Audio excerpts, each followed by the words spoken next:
This is a case of recurrent nasopalatal duct cyst, and the investigations done were FNAC and incisional biopsy. Patient was already treated elsewhere, and the old OPG revealed radiolucent lesion in the anterior aspect of maxilla.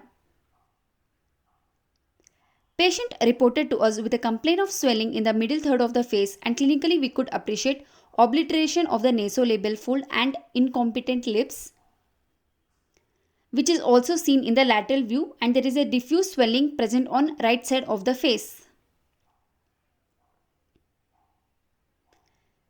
In bird's eye view, we can see a bulge on the right side of the face compared to the left.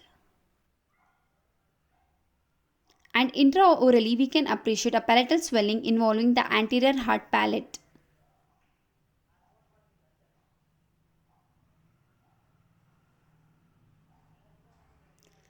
There was also a scar seen on the labial mucosa from the previous surgery.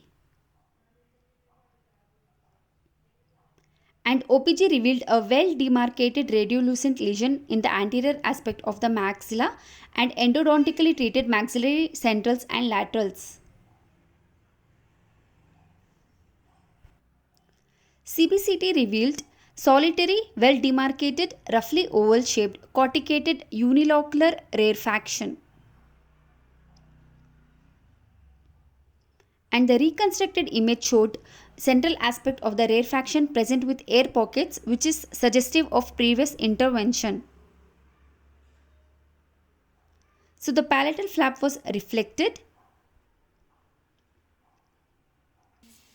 and FNAC was performed. Approximately 2.5 to 3 ml of the cystic solution was aspirated.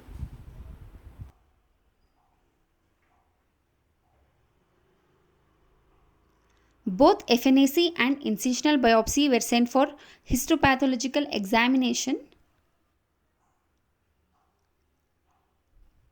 and closure was done using black braided silk sutures.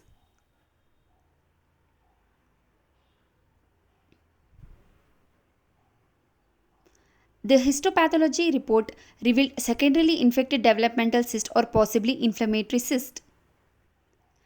Please stay tuned for the part 2, that is the surgical procedure. Thank you for watching, and please like, share and subscribe to my channel.